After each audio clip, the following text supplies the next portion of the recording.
God, I hate getting shots. Why do I gotta get this stupid COVID vaccine anyway? Peter, it's COVID. You should know how to say it. It's been well over a year. Yeah, I only ever read it.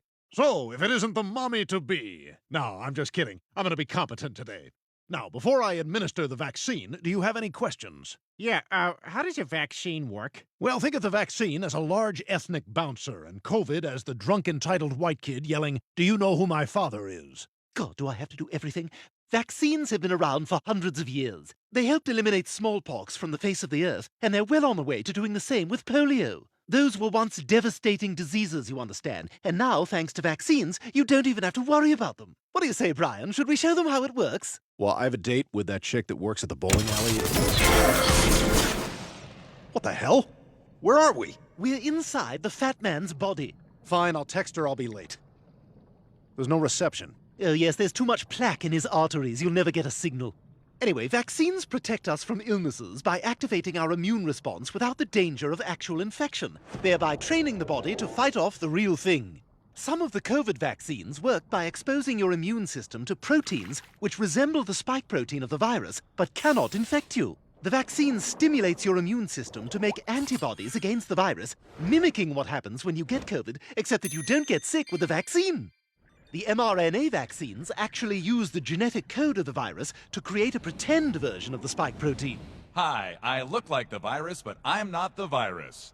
When the real virus tries to attack your body, these pre-made circulating immune proteins are already available, coded to recognize the virus and at the ready to fight back. They essentially find, bind to, and kill the invading virus, drastically reducing the chances that you'll get sick. The vaccine also results in the creation of memory cells that will fight the virus in years to come. Memory cells, right. I'm glad you said that. I was gonna touch on it. Don't do that. So the more quickly we all get vaccinated, the more quickly we can all get back to doing the things we love safely. Right, like that chick at the bowling alley. Yeah, I was thinking of, like, concerts.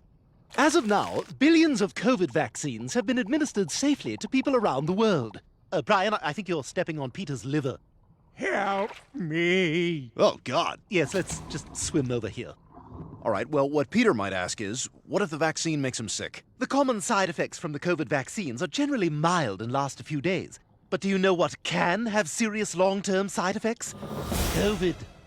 Well, you know, he also says he just figures everyone else is gonna get it, so why does he have to? Well, what he should understand is that getting the shot not only protects him, but also the people around him. But even more importantly, if the virus is allowed to spread through an unvaccinated population, it could mutate into a variant that the vaccines might not protect against. And then we're right back where we started. Gal Gadot singing Imagine. We cannot let that happen. Huh, you know, I just realized this is like one of those Schoolhouse Rocks. Except, you know, without the rock. Yeah, it's like school. Way to end strong, Brian. You know what, Doc? I changed my mind. Something inside of me tells me I ought to get the shot. I think you're gonna be very happy you did. Okay, just give me fair warning because I'm very afraid of needles, and also some guy on the radio said... You're done. Is that it? That was easy. Is that a freaking Bart Simpson Band-Aid?